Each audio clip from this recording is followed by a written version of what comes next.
Discover Urdu knowledge के मुआज़िज़ नाज़रीन इकराम, अस्सलामु अलैकुम वरहमतुल्लाहि वबरकातुहू। दोस्तों, हर लिहाज से हर तरह की फहाशी पाकिस्तानी ड्रामों में आ चुकी है, चाहे वो स्टेट ड्रामे हों या दूसरे ड्रामे। हर तरह से मगरबी कल्चर को हवा दी जा रही है और इसकी सबसे बड़ी नाकामी हम लोगों की खामोशी है। साइंटिफिकली प्रूफ है कि अगर हम कोई चीज़ अपनी आँखों से देखते हैं तो हमारा दिल इस चीज़ को प्रैक्टिकली करने को चाहता है, और आज हम सब कुछ अपनी आँखों से देख रहे हैं कि ये सब कुछ हमारी आँखों के सामने हो रहा है। बिल्कुल एक खुफिया तरीके से हमारी माइंड प्रोग्रामिंग की जा रही है, और माइंड प्रोग्रामिंग एक ऐसे तरीके से की जाती है कि पैगाम भी मिल जाता है और लोगों को पता भी नहीं चलता। जैसे कि आप इस ड्रामे की बात कर लें जिसका नाम है मेरे पास तुम हो। इस ड्रामे के अंदर 3 किरदार हैं, हुमायूं सईद, अदनान सिद्दीकी और आयज़ा खान। इस ड्रामे में हुमायूं सईद और आयज़ा खान मियाँ बीवी का किरदार निभा रहे हैं और अदनान सिद्दीकी एक अमीर तरीन बिजनेसमैन का। हुमायूं सईद और आयज़ा खान एक गरीब घराने से ताल्लुक़ रखते हैं और हंसी खुशी अपनी ज़िंदगी गुजार रहे हैं, लेकिन आयज़ा खान को पैसों से बहुत प्यार होता है और वो एक अच्छी और पुरकशिश ज़िंदगी गुजारने के लिए जॉब कर लेती है और इसे झूठ बोलने की बीमारी होती है। यहाँ आज मैं अपने मुआशरे की बात कर रहा हूँ जहाँ छोटे बच्चे से लेकर बुज़ुर्गों तक झूठ बोला जाता है, और नबी पाक सल्लल्लाहु अलैहि वसल्लम का फरमान है कि झूठे पर खुदा की लानत है।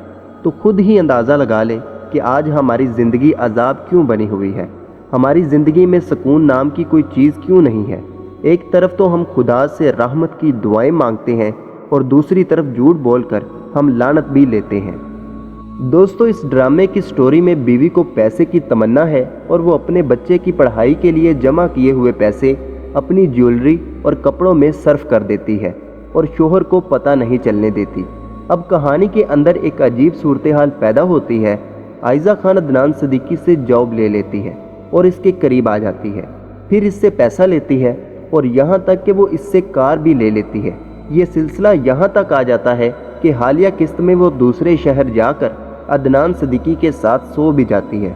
अब आप ज़रा खुद अंदाज़ा करें कि हम अपनी माँओं, बहनों और बेटियों को क्या सबक दे रहे हैं। सीधी बात करता हूँ कि अगर आपके घर का टीवी ख़राब हो तो आप खुद देखेंगे कि वही घर जिसमें लड़ाई झगड़े हो रहे होते हैं वही अमन का गहवारा बन जाता है।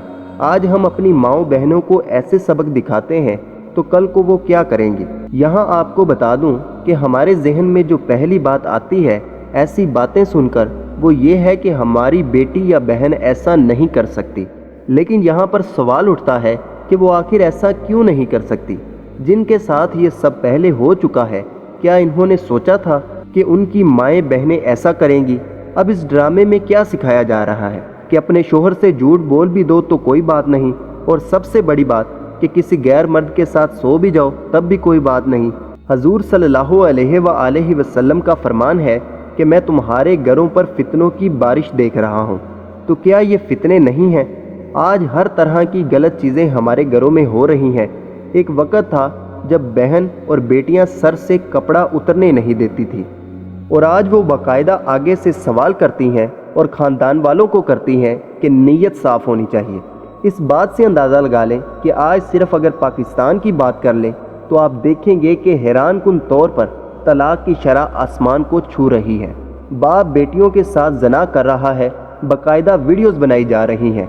बहन भाई से और भाई बहन से महफूज नहीं। इसलिए खुदारा अपने घर वालों की हिफाजत करें, क्योंकि कल बरोज़े महशर आपसे सवाल किया जाना है। अल्लाह ताला हमें फितनों से महफूज रखे और आका सल्लल्लाहु अलैहि वसल्लम की ज़िंदगी के रास्ते पर चलने की तौफीक अता फरमाए। तो दोस्तों, उम्मीद करता हूँ कि आज की ये कोशिश आपको पसंद आएगी। वीडियो को लाइक करें, चैनल को सब्सक्राइब करें, अपना और अपने दोस्तों का ख्याल रखें। अल्लाह हाफिज़, अल्लाह निगहबान।